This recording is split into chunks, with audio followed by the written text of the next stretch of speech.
our final lecture we'll get done today. And I remind you, you're all furiously finishing your final projects, so I look forward to seeing them on Thursday. And I ask you to please take a little bit of time to complete the online course evaluation. It's very important for me, so I appreciate if you take that time to do it, okay? We used to force you to do it with little bubble sheets in class, and that was much better. You'd have to get it done. But now it's on your time, so please do. All right, so last time and many of the last times we've been talking about the heart of quantum optics and this question of classical versus non-classical light. And we hope to now bring everything together, tie it all together in a nice neat bow today. Right.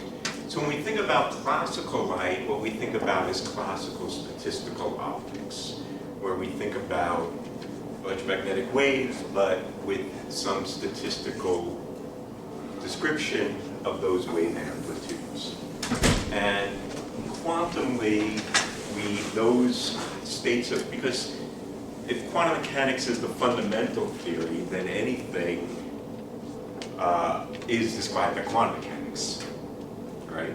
So what we mean by classical light, one way, as we'll see, it's not a unique definition, it's just a definition, is classical light is the light that is achieved when the radiating sources are treated classically. And as we saw, if I have a definite current distribution, the quantum state of light that is radiated by a classical current is a coherent state.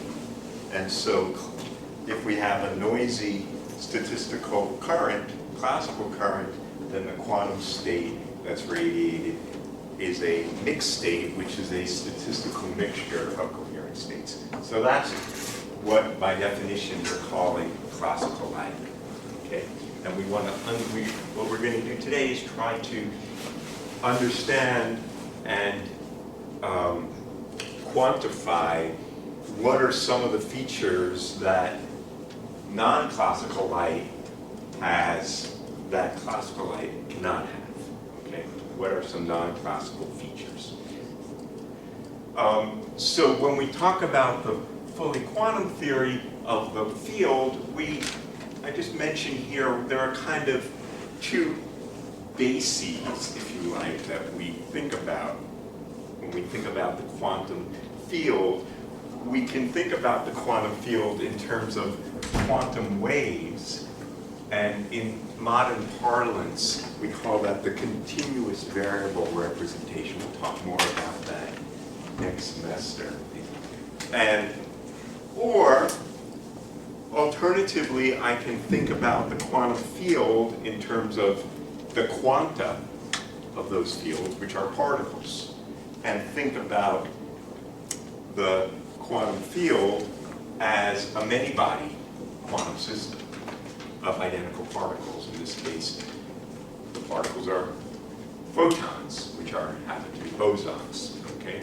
And part of our discussion here is thinking about these different perspectives and thinking about the phenomena that we observe.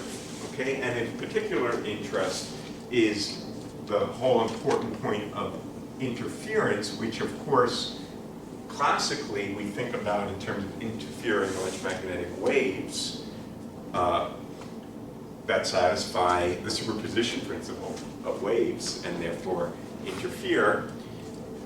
But quantumly, we think about those same interference phenomena in terms of different histories of possible, say, trajectories of photons, which can interfere through the quantum mechanical description of the probability of seeing a certain outcome based on the wave function.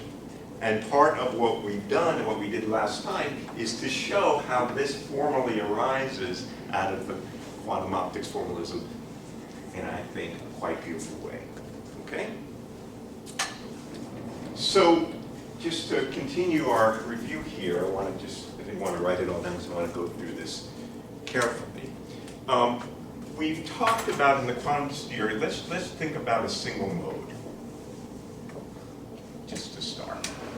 And that single mode might be, we might think about it as, a mode in a cavity. These are standing wave modes. Or as we developed the formalism, we thought about traveling waves.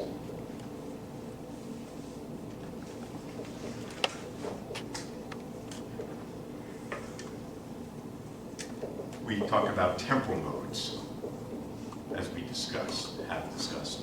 And so I can think about this, on, say, for example, hitting on a detector, there's some particular spatial mode relative to the transverse beam, and then we have the longitudinal modes, which we can think about as a little time slice in some little interval delta t that's traveling, at the speed of light or whatever the speed is in the medium. And then we talk about the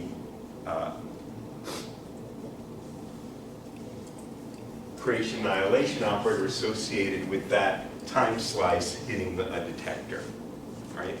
And here we have whatever our usual cavity modes. Okay?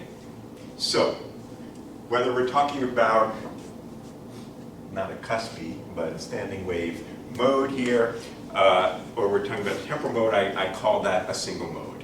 Okay? Now, there are a couple of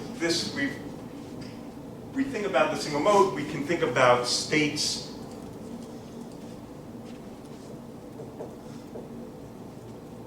of the light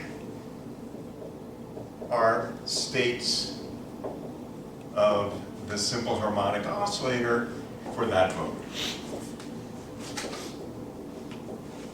So different quantum states that we're familiar with of a simple harmonic oscillator represents state of the quantum light of that mode, all right?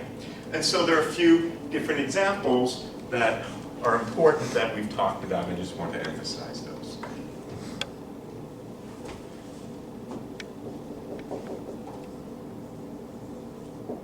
We have Fock states. So Fock states have a definite number of photons in the mode.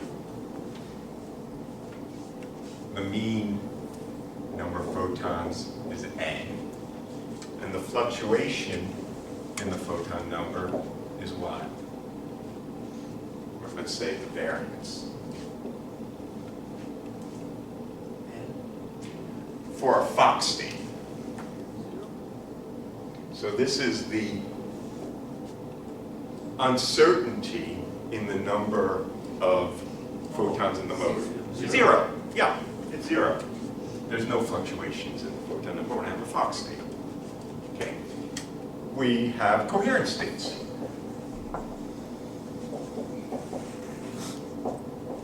The coherence state, of course, is a superposition of Fock states.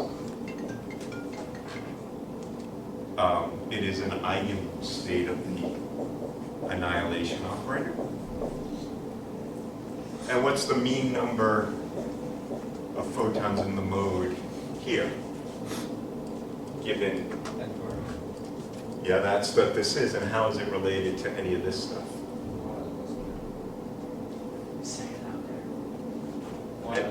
Alpha squared, oh, thank you, I didn't hear. Alpha squared, right? And what is the fluctuation in terms of the variance in the photon number?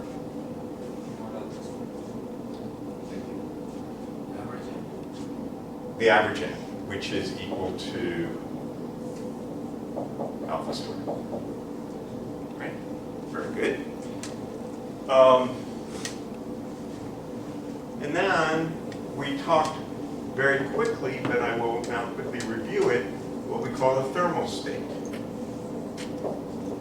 A thermal state I can write, if I like, in terms of the Boltzmann distribution. That is a mixed state. Okay.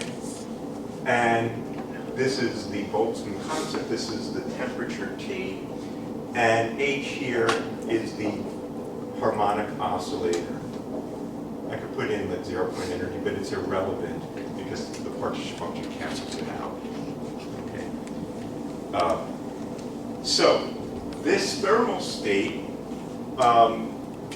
as we discussed, can be written in different bases relative to the quantum field.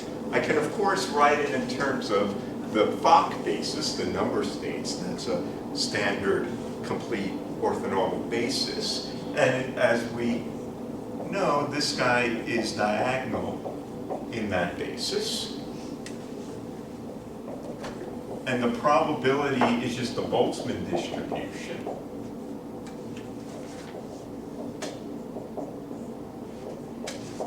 Which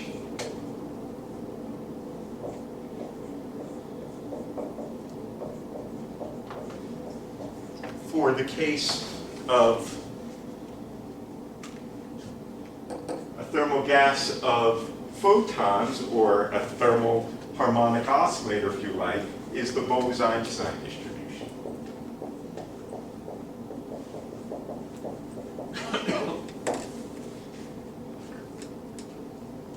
And if the mean number of photons here is given by the Planck law.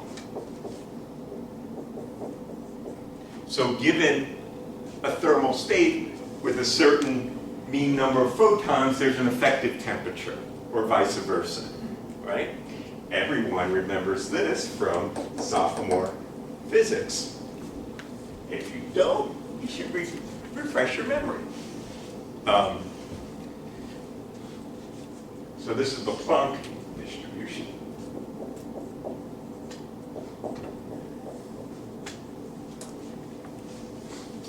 Of course, when the temperature is high, this gives the classical, kT over h bar omega, and then you get, that was the whole business of how Planck discovered h bar. Right. Now, to remind you, let's just continue over here. For a thermal state,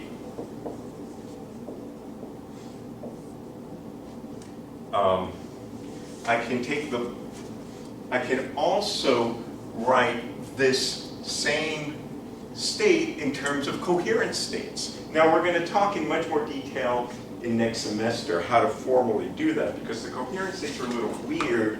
They're not the eigenstates of a Hermitian operator. So they're not an orthonormal basis. But there is a completeness relation, turns out, and all that. But it turns out for the thermal state, and actually we did this in the reverse order, this state can be written as a superposition over coherent states. This is the shorthand for integrate over the real part and the imaginary part in the complex plane, with a distribution of coherent states where P of alpha is a Gaussian distribution.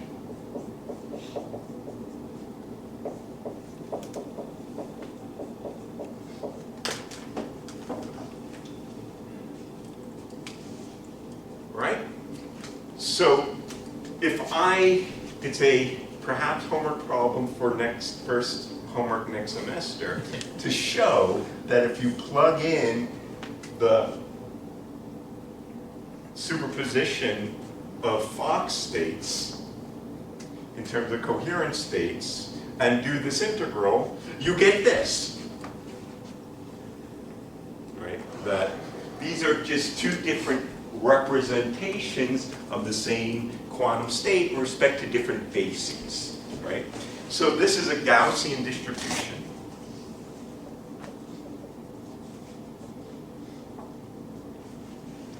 right? The mean, if I thought about this in terms of a classical, so this is a honest-to-God classical probability distribution. This is a statistical mixture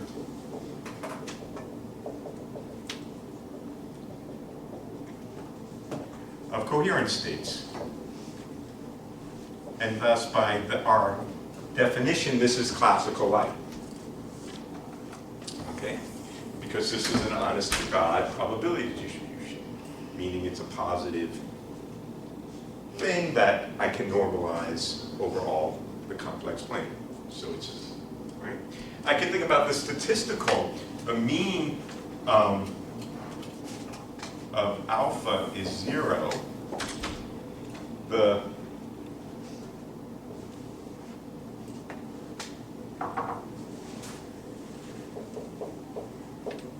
mean of alpha squared for that Gaussian is that.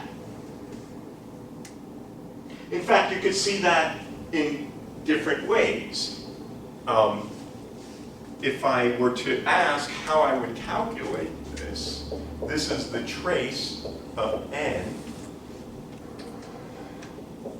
with rho, right? And that is equal to, I take the trace of n with rho, and I get the integral over that, p of alpha, the trace of the number operator with that outer product is what? It is, indeed. So let me just quickly write it down. This is equal to that, right?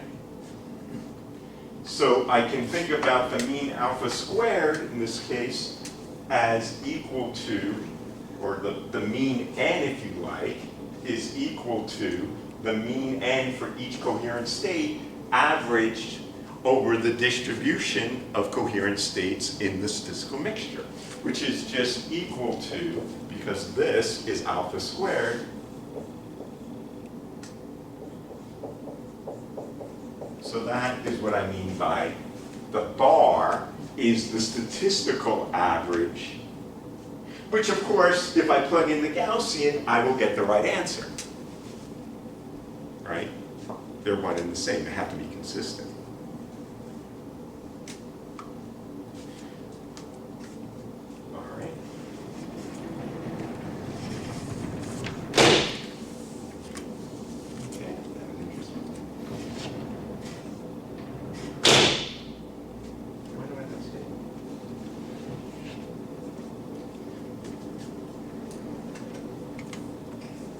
Right, so for the thermal state, we have a certain mean number of photons, which is related to the mean intensity.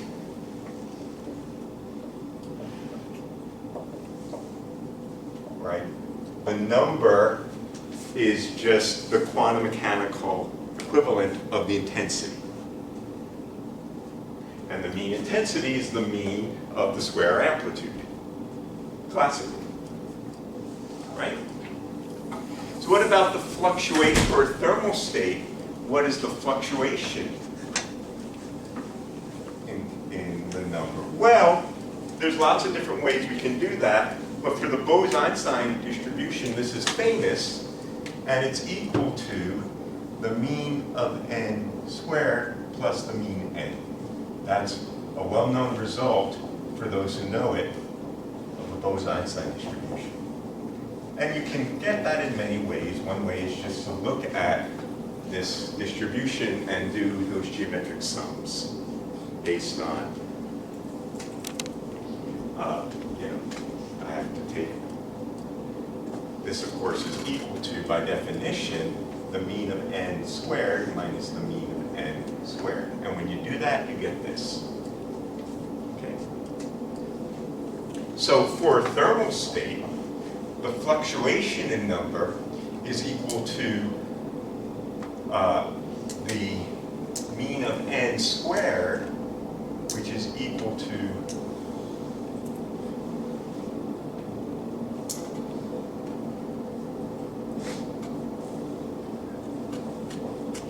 that, right? Because this is what we said was the mean of n. Okay. So how do I interpret that? Well, actually, this was noted by Einstein back in the day when he wrote down his distribution with Dr. Bose. Not the person of the headphones, but the person of statistics.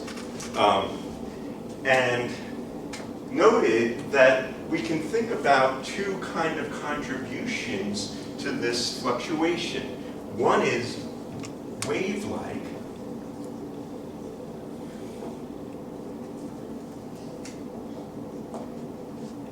and the other is particle-like. How do I interpret that? Well, as we know from a Poisson process, if I think about corpuscular random particles, we expect the fluctuation in the number to be equal to the number just from counting statistics if I thought about particles. So if I have a coherent state which has a definite amplitude, there's no noise in the nature of the wave, the fluctuation in the number here is just equal to the number, which is the particle part of it. There's no wave noise because the wave is definite. It's an eigenstate of the annihilation operator, whereas this state has a statistical mixture of different waves. So I have two contributions to the fluctuations. One is the fundamental corpuscular nature of the field itself, which will give me counting statistics if I had a definite alpha. And there's another part that's associated with the fact that I don't have a definite number. So classically, remember, if I have classical intensity fluctuations,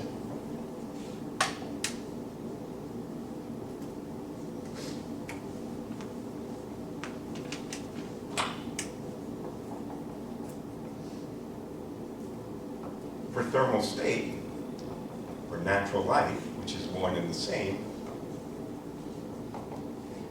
then the fluctuations in the intensity are equal to what?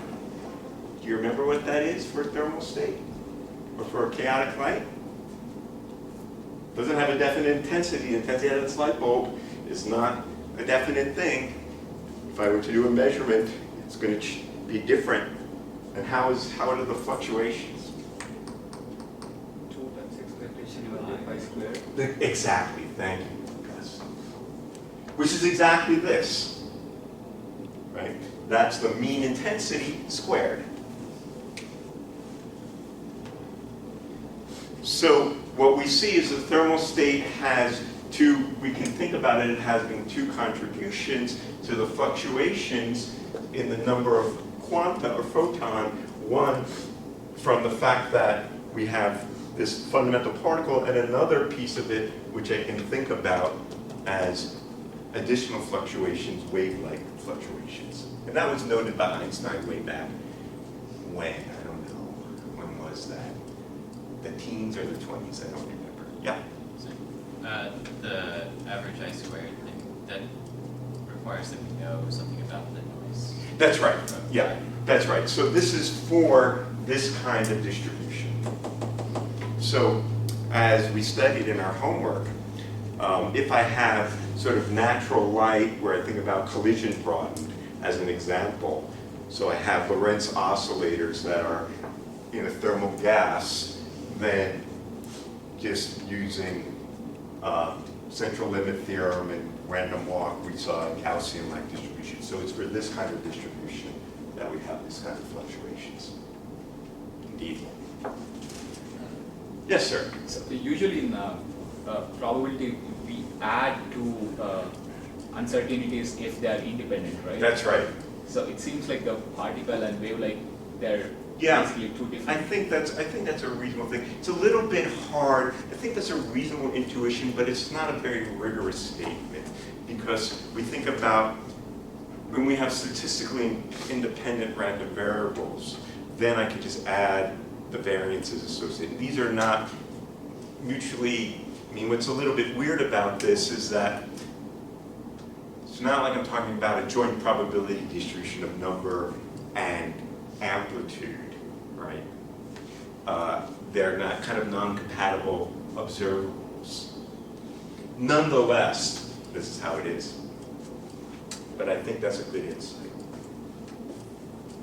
We're going to come back to this, though, at the end of the lecture, I hope we get there. We hope we get there. All right, so now, in trying to distinguish classical versus non-classical light, we've started to look at different kinds of experiments that one might do, different detection of light that we might do to look at the classical versus the non-classical features.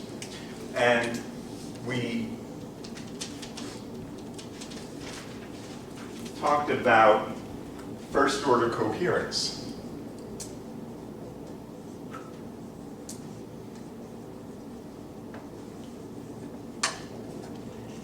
Where I think about something associated with just detecting light on a single photodetector and just looking something about the current that comes out of the photocurrent as a function of time, okay? And we could think about it looking at this from the point of view of putting this on an interferometer and then looking at the output port of an interferometer. And what we saw is that the interference was related to this function we call G1.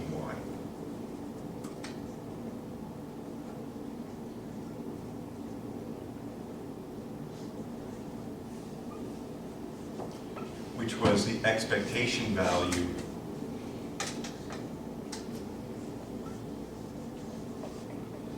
so the interference term was related to this correlation function.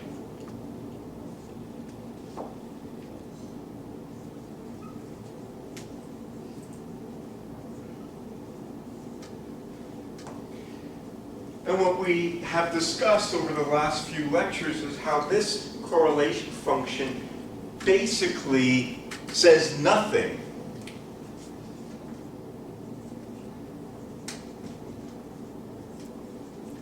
about classical versus non-classical light. That both a Fock state, a single photon state with a certain temporal wave function, and a thermal state with a certain spectral distribution will show exactly the same phenomena in terms of what photocurrent I will see. The only thing this depends on is the spectral density.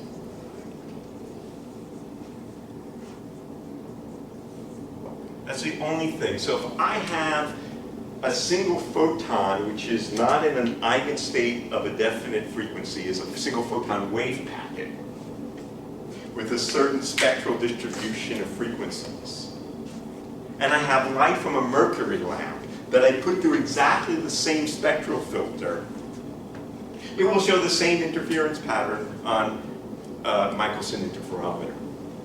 The only thing that matters is what that distribution of frequencies is. There's nothing else other than that. And that's because this correlation function, as we had discussed in the last lecture, is a photon by photon interference. So I can interpret this in terms of classical waves, if appropriate, but I can also, as we discussed, interpret this in terms of the history of individual photons, and it's just a photon by photon interference. Every photon is interfering with itself. And whether I had a single photon or a coherent state or a statistical mixture of coherent states, as long as the spectral distribution is the same, I would see the same interference pattern. So to get at this question about classical versus non-classical light, we need to go beyond first order coherence and start now revisiting our friend Hanbury, Brown, Twiss, and the like. Okay. So again, we talked about the Hanbury, Brown, Twiss type detection, where now instead of one detector, we had two, say symmetrically at two output ports of a beam splitter, where we then the time delayed and multiplied the currents together and measured a correlation function classically that we said was this correlation function.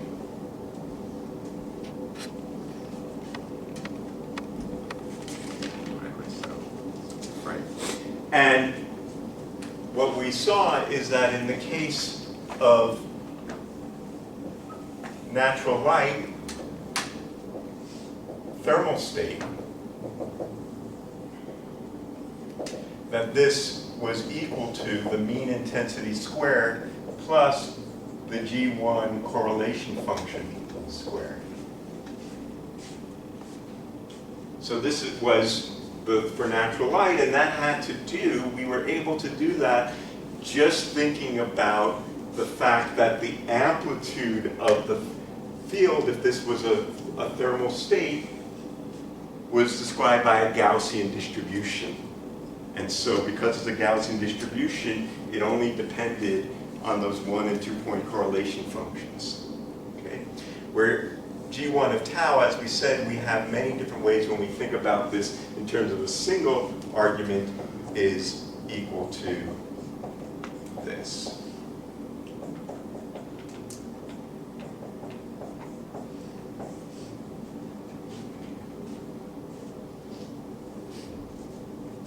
Right. And so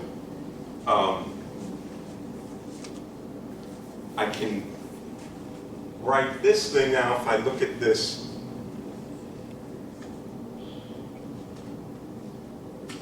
the difference between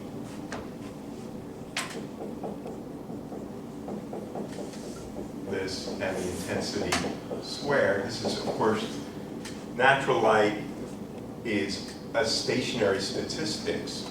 So I can write this as I of t minus the average of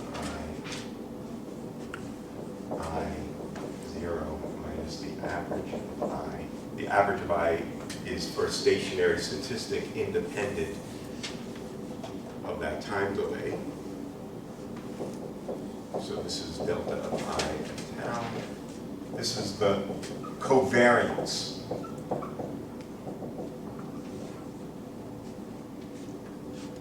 And for a thermal state, this is equal to I squared.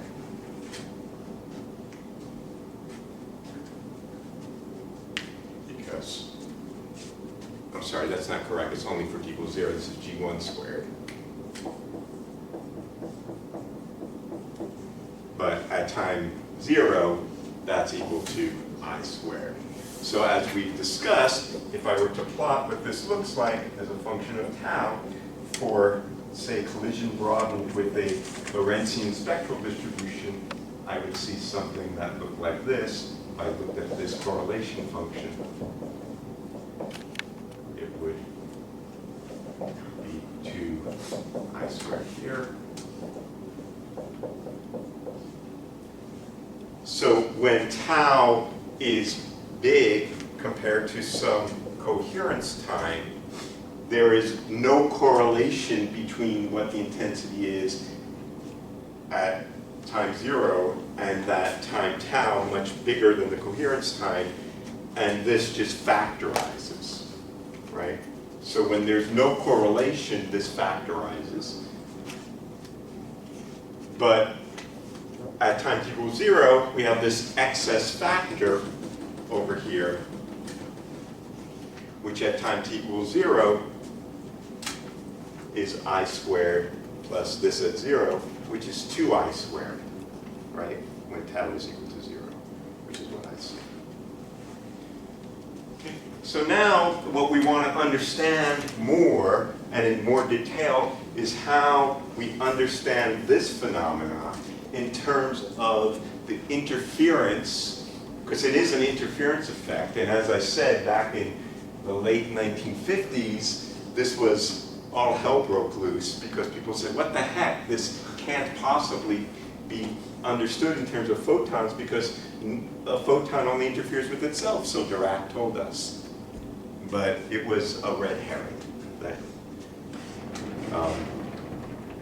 distracted us, the physics community. All right, so now what we want to do is, in order to think about this in terms of photon optics, we want to write down the Glauber theory of photon counting, where we're not looking at an individual photon detector, but the coincidence that arises. So now I'm going to think about this in terms of, let me draw it over here. I'm going to draw this, instead of thinking about multiplying currents, I'm going to think about feeble light sources, and I'm going to think about this where just some very low intensity light is incident on these two detectors. I get some photon count, I delay it by some amount of time, and then I put it into a box that looks for coincidences within a certain window. So this is photon coincidence count. It's no coincidence at all, but unless it just happens to be by coincidence that they were up there at the same time. What I mean is there might be a real correlation, but we call this photon coincidence. I mean they're both there at the same time. Okay. If it is coincidence, just by coincidence they're there, then we say these are statistically independent, and this would factorize, as we will see. All right. So, if we want to think about photon coincidence counting, what Glauber did is said, look, let's look at the fundamental quantum theory of this physical event, where two photoelectrons are generated. Okay? So I imagine, for simplicity, because I'm a simple guy, two atoms that are going to be the source of this photoelectron. And, you know, this is my ionization threshold.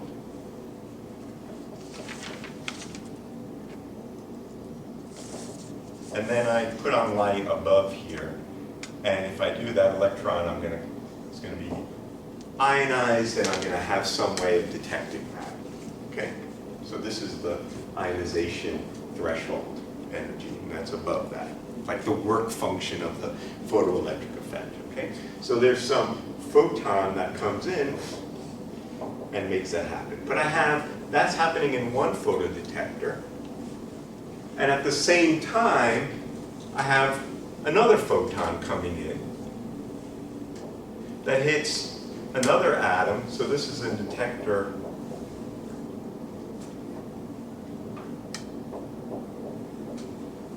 1. I have another photon. It's not the same photon in two different possible places. It's another photon that comes in and makes this other electron. Right, so there's some final state here. Let's say this is some excited state in some scattering state up here. B means two different things. Excuse me. Here's the electron. There's the excited state. We got E. All right. So this is detector number 2. And these are two photoelectrons that are liberated from their bound state, one in detector 1 and the other in detector 2. And I want to say, quantum mechanically, how do I calculate the probability for that event to happen, for both photoelectrons to be generated? Well, we know how to calculate it. The probability that these two photoelectrons are generated is equal to the following. Well, I start both atoms in the ground state. Let's, for simplicity, although we'll generalize it, say that the state of the field is in some pure state, just for simplicity. Okay. So I have my, I want to know the probability that both electrons are excited to that excited state. There's some final state of the field. I have the unitary time evolution. I start in some initial state of the field with both atoms in the ground state. Okay, so that's the probability that if I start the system with both atoms in the ground state and some particular initial state of the field, what's the probability that at some time later I will have both guys in this excited state, which will be when the photoelectron is generated, and then there's some final state of the field. Now at the end, we don't measure the field, we measure the electrons. So I want to sum this probability over all possible final states of the field. Okay. It's not ferropolar rule? Sorry, I couldn't hear you. It's not ferropolar rule? It's not what? Ferropolar? It's not. I mean, I could get there from this. Of course, the Fermi golden rule comes from this. You may not remember that that's how you derive Fermi's golden rule, because after all, it's quantum mechanics.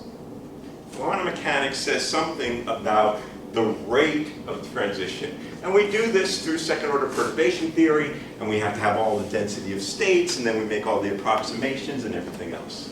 So indeed, this is Fermi's golden rule, but the question will ultimately be about the matrix element I care about. Because as you remembered Fermi's golden rule, there's something about the initial state, the final state, and the Hamiltonian. And that's indeed all that this is really about. But you are absolutely correct. In the end, it's a Fermi golden rule, but it's a Fermi golden rule that you may not have seen because it's this two photoelectrons happening in this window. Okay? I mean, I really want to integrate this. What I really care about is this integral in some time window, but we're going to not go into all the details. Everyone's going to have fun Christmas reading of Glauber's notes and get all those details. Okay? Or Hanukkah, or not the national holiday time. All right. So what were we saying? Oh yeah, we got to do this. Okay, now let's think about this time evolution operator here. So U here is, the time-ordered exponential of, and we work in the interaction picture here. Right? That's the time evolution operator. We work in the interaction picture where these are free. These are my states of the field in the interaction picture, just free, and the Hamiltonian evolves according to the free evolution. That's how you always do time-dependent perturbation theory. Okay. And this, okay, so what is H int in the interaction picture as a function of time? Well, in the rotating wave approximation, then, well, I'm going to call it an interaction for one, for in detector 1 and in detector 2. I have too many subscripts, so I'm going to get rid of int and just call it 1 and 2, for this is the interact Hamiltonian associated with atom 1. And there's a interaction Hamiltonian associated with the field at that position at atom 2. Okay? So each one of these guys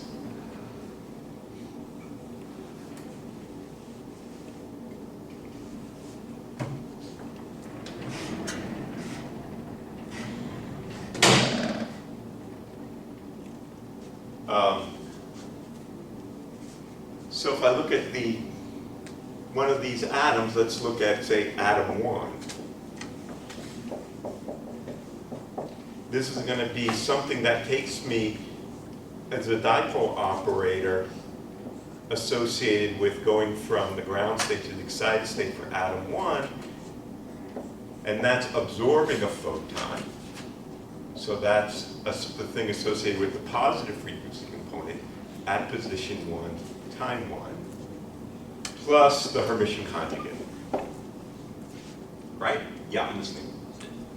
So this works even though our excited state is like some free state?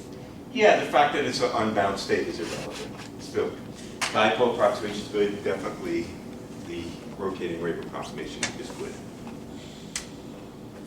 So you remember, of course, this is related to absorption.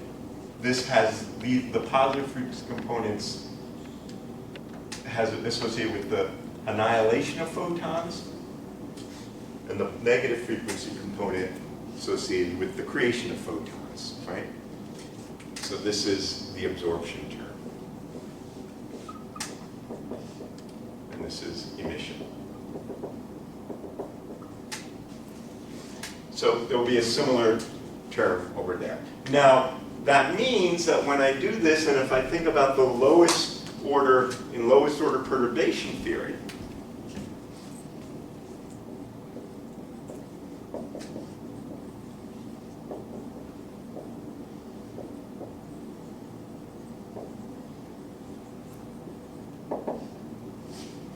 by the way, we don't have to worry about the time ordering, because if we're thinking about in the interaction picture, the electric field commutes with itself at different positions in space, so I can forget about the time ordering business. And I will get something that looks like this. My probability will be equal to the sum over the final states of the field, the square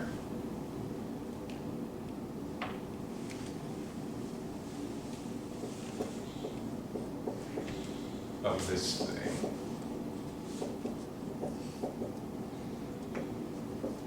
and then I'm going to get minus I over h bar squared integral 0 to t t1 integral 0 to t t2,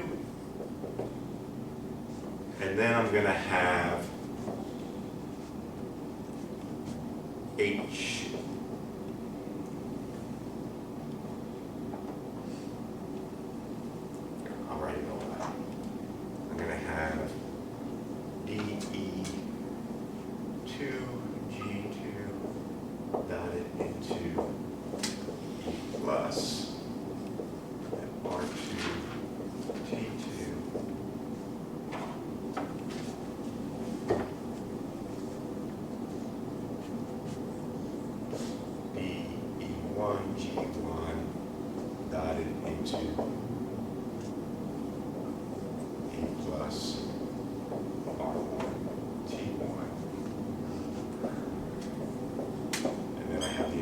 state of the field. I start in the ground state.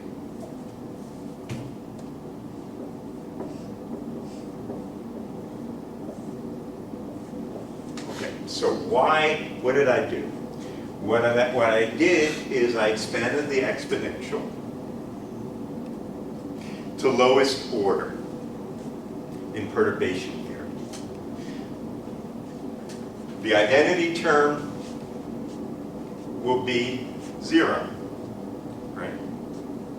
Because this is orthogonal to that. There's a thing that's first order in that, but that only involves one of the photodetectors going click. But if my final state has both of the atoms in here, the lowest non-vanishing term is the second order term when I expand that exponential. And that second order term is this. Okay. Associated with the one of the atoms going to the excited state, and also the other atom going to the excited state. Right. So now,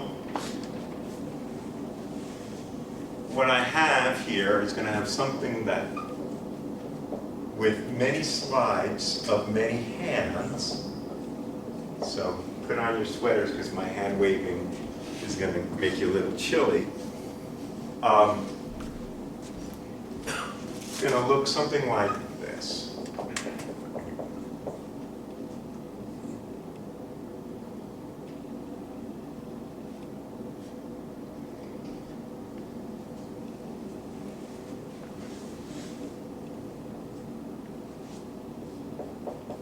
Now my hands are really hard waving, I'm just leaving out lots of steps.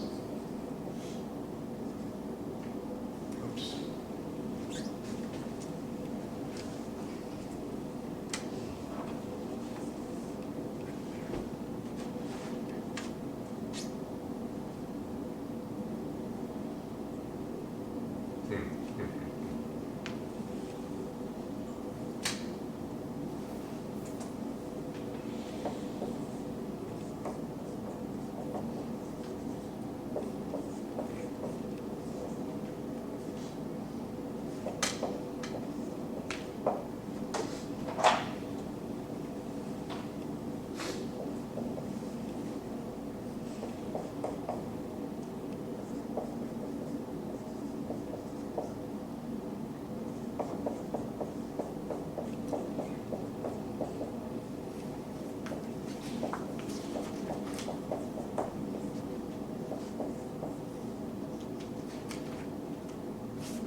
All right, so what does this stand for? So first of all, there's some components, I'm writing them out explicitly just for the heck of it, mu and nu. When I just write this, these are just the Cartesian components of the field. When I pull all the pieces together that involve the dipole moment and the density of states and everything else, that will come into some kind of detector sensitivity function. Now generally that's some tensor, it depends on the polarization state of the light and how the atom responds to different polarizations, and it's generally a complicated beast. But to focus on the points at hand, we typically ignore the vector nature to start. But notice here, importantly, everything depends on this beast. Should that mean E? Should they both be E plus or? They should, absolutely. They should. That's a very important point. Thank you. Truly important. Because they evolve annihilating a photon at the position of atom 1, and also annihilating a photon at the position of atom 2, the two detectors. Okay? Now, because I'm summing over all possible states of the final field, I can think about this as a complete set and write this as the sum over the final field. Take the conjugate of that. Now I'm going to have a E minus. So we're going to ignore any of the vector nature of the field and how the, and assume that this responds to all polarizations equally and just not drag around that index, which is irrelevant to the physics at hand. And this will be e to the minus and e minus R2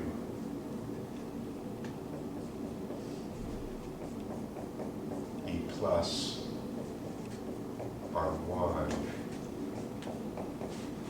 R2 doesn't matter.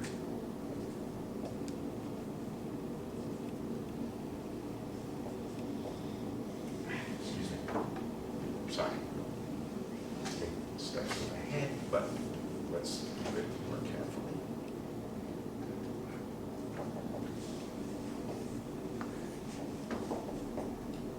So that's just, I'm just writing out the matrix element times its complex conjugate.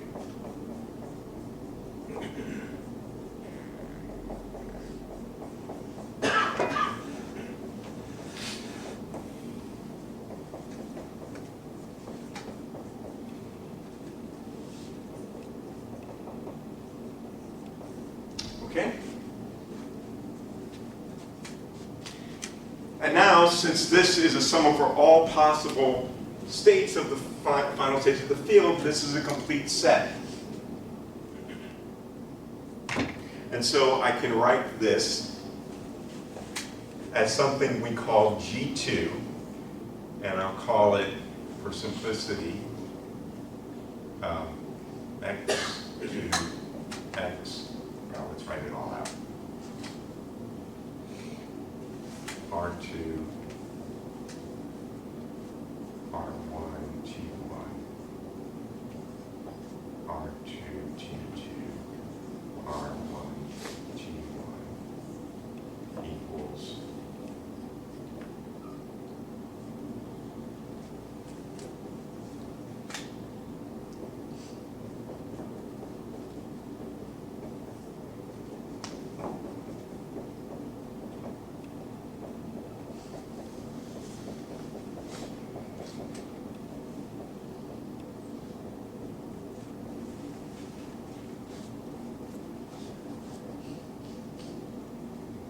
So I'm taking the expectation value with respect to the input state of the field. So in principle, that could be a mixed state. I just didn't want to, I have to now, for this, I would now take the statistical mixture over possible input states of the field. It would still be the same. Okay. Importantly, we see this rate of coincidence counting being related not to this G1 that we saw for the single photon counter, but this G2, which corresponds, which the Rochester school used to like to call G4, because it involved 4 fields, but we never have 4. They always come in pairs. So we, the Harvard School one, we always call it G2. It was Glauber versus Mendel for decades. Anyway, notice here, this thing for the case of G1, so if we looked at a single photon detector, and I asked if I have a certain field here, I could say the photon counting here was related to the intensity at that position, right? That was E minus E plus. So this is, say, out of my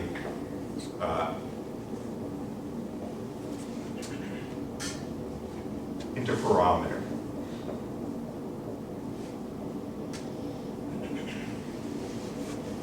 But what is this? This is not the product of the two intensity operators. The product of the two intensity operators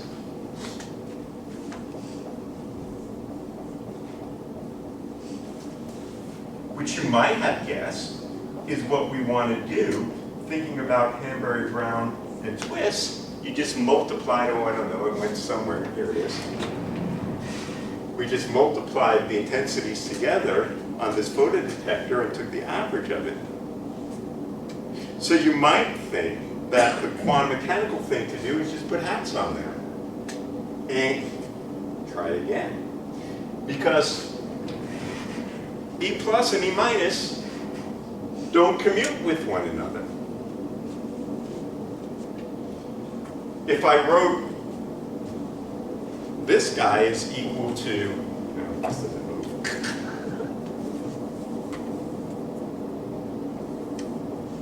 This guy is equal to E minus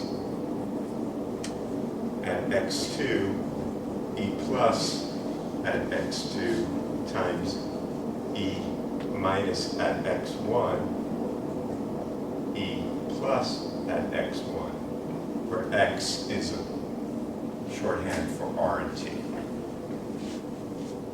But this does not equal this.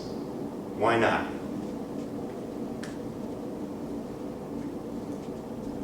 Can't I just move the E plus, E minuses around? They don't commute necessarily. So, this object is not equal to this object. This object has all the annihilation operators on the right and all the creation operators on the left. And that came from the fact that the photodetection in perturbation theory had these two E pluses. Okay. This object, we can write in a simplified notation. This does equal what we call the normally ordered product.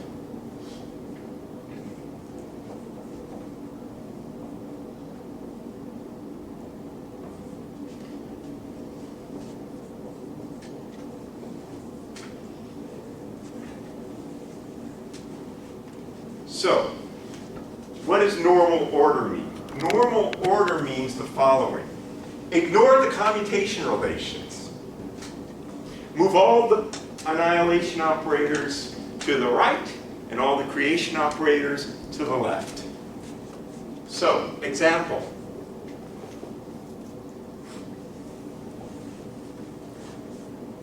Let's take a single mode and let's look at the normally ordered n squared.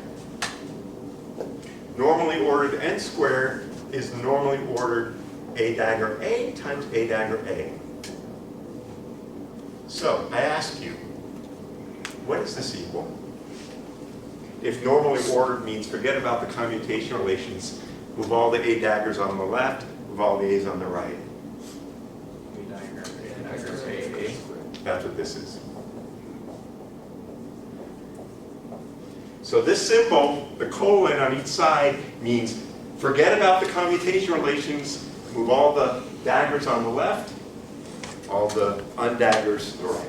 And so what Glauber proved is that the coincidence counting is a normally ordered version of what you might have guessed by just putting hats on the Hanbury ground twist. That's not correct. It's the normally ordered correlation functions that appear over here.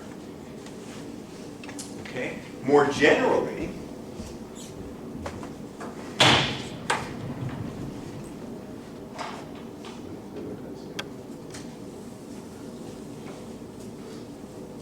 So is the Hanbury ground twist experiment not a G2?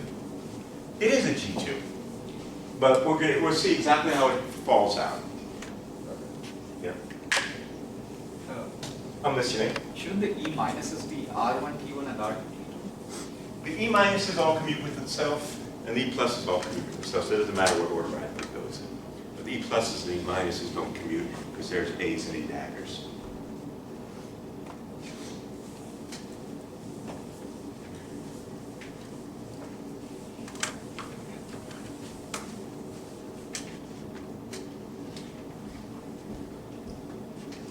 So, the n-fold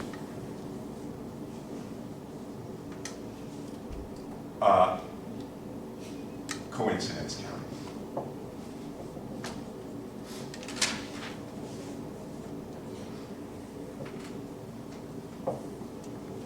So now I have n photon detectors, and I would do exactly the same thing.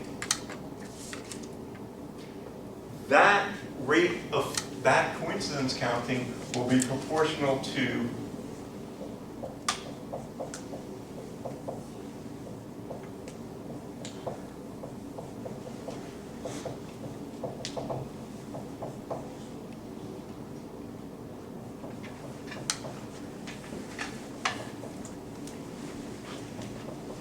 if I have n photon counters at n different space-time points.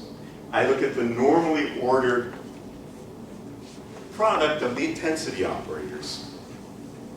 Okay. And that normally ordered product of the intensity operators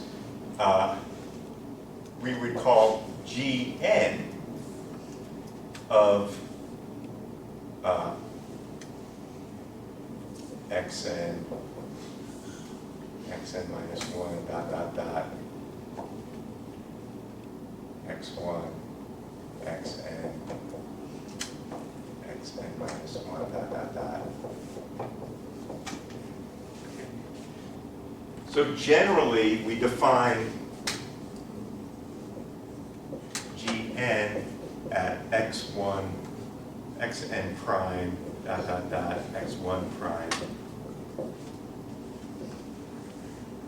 xn dot dot dot x1 as e minus xn e minus, I'm sorry, xn prime dot dot dot.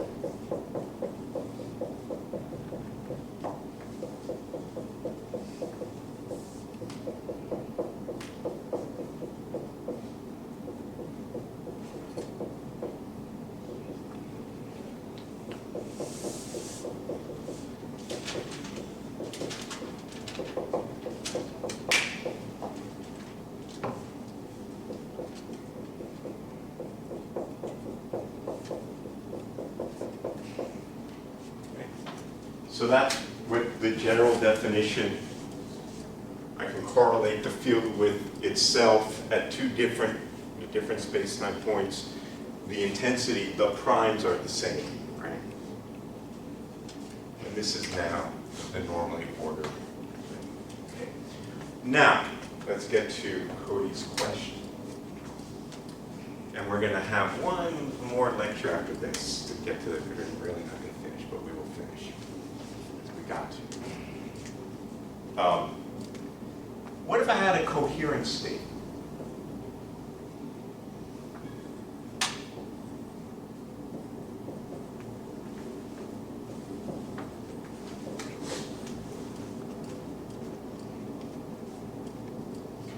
Well, for a coherent state is an eigenstate of the field operator for any that gives me back the complex amplitude, the classical complex amplitude.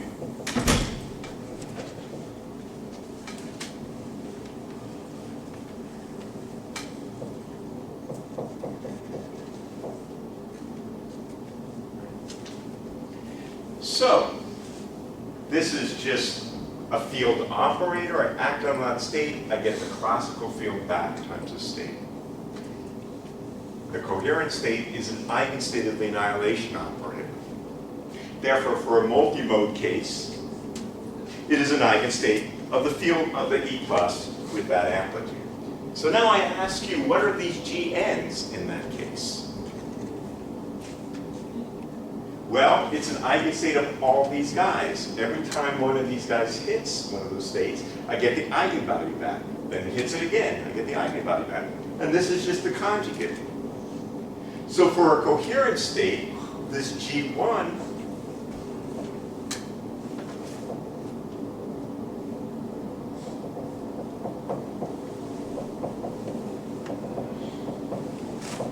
is just equal to the product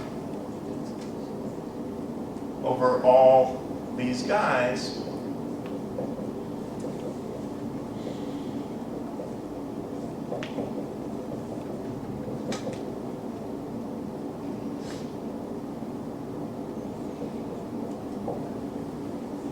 right? The product of those complex amplitudes. That is to say, this factorizes.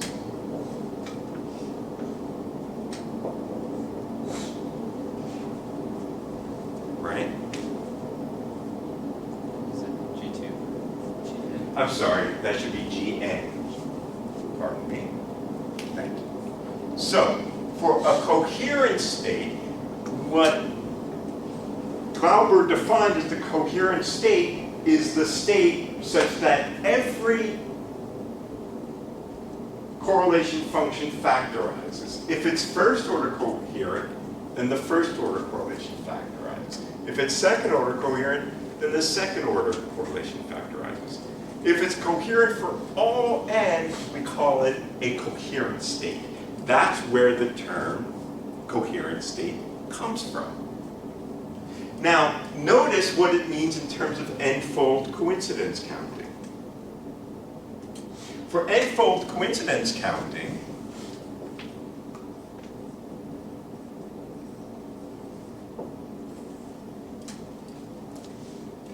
what is Gn? Well, it's just the product of the intensities. If I have a coherent state, for n-fold coincidence counting, this is just going to be equal to the product of the intensities at each detector.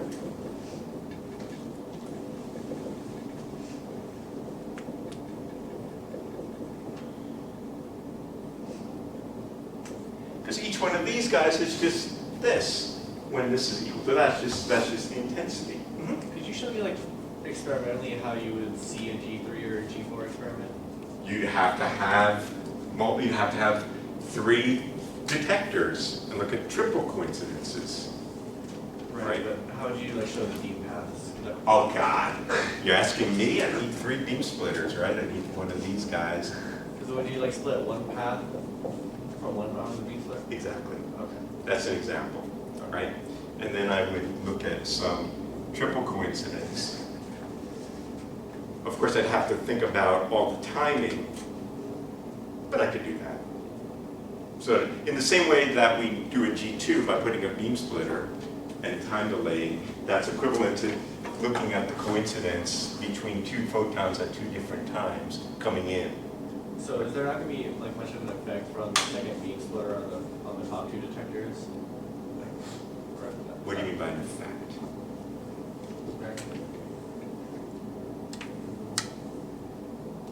Put it 2/3, 1/3 beam splitter. You mean that how I would balance it all out? Sure. Yeah, in terms of intensity? Yeah, I'd have to think about what the ratios of the transmission and reflections are to ensure that I do that. But, yeah, it's beyond my capability. But that's the idea. Okay, but importantly, and what we were just saying is that this Gn is just the product of the intensities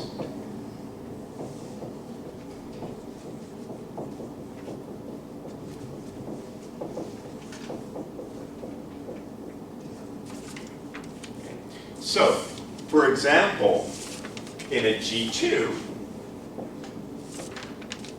say at 2 different times at the same space-time point,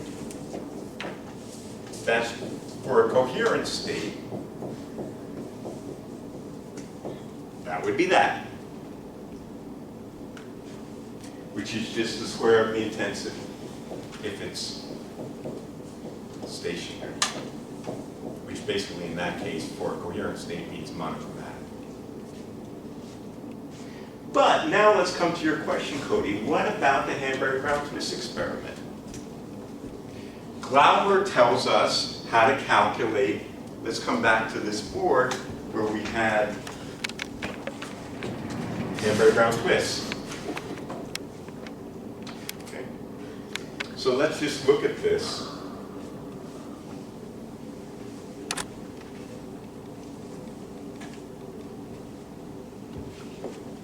Again, but now what it says, what I have to do that the object of interest is that, okay? Which I will write out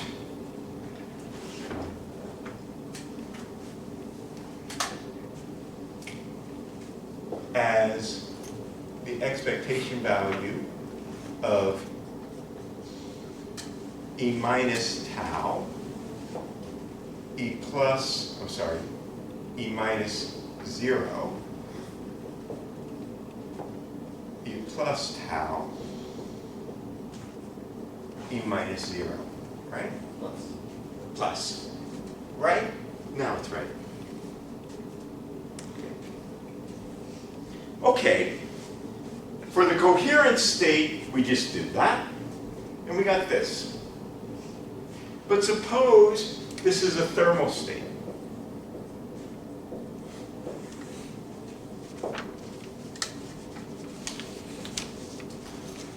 How would you calculate this thing quantum mechanically for a thermal state?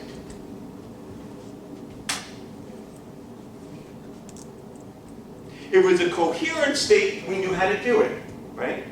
Because for a coherent state, I just replaced each one of these guys with the classical field, and it just factorized. Are you still getting a coherent state? You just don't know which one it is? Exactly. So how would I calculate it?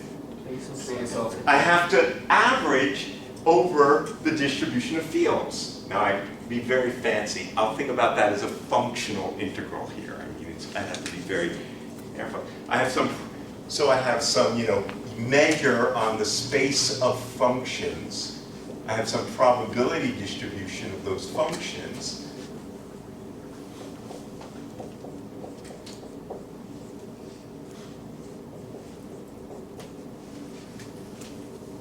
And it's exactly what we did classically. The classical theory follows as a specific example of the fully quantum theory. Exactly.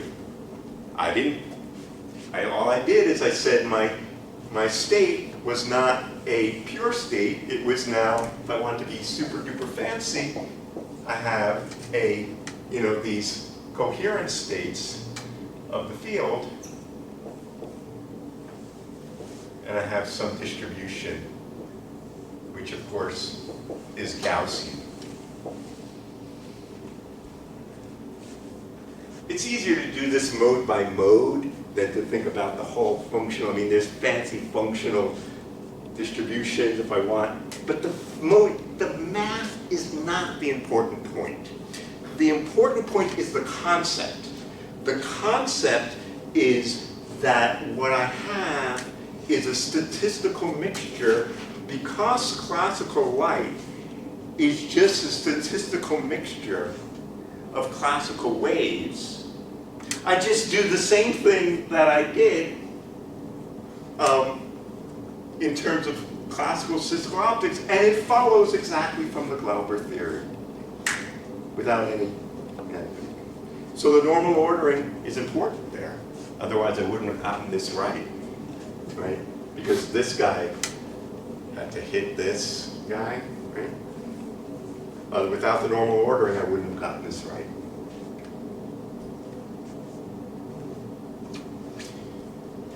Okay, so we have just a little bit to go. What we have now, we have the machinery we need. The question is,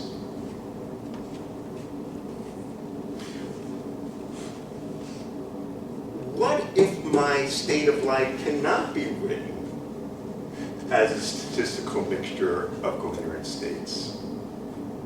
We would call that non-classical light. What features does such light exhibit that could not be exhibited from this class of quantum states? Okay. Moreover, one of the other things we wanted to do that we haven't yet done is, how do we see a Hanbury-Brown Twiss experiment in terms of photons? Here, I describe the state in terms of waves. a statistical mixture of waves through this, but I can also think about it in terms of the Bose-Einstein distribution. And thinking about it by pairs of photons that are hitting these detectors. How do I understand this coherence in terms of interference of photons? I should be able to do that.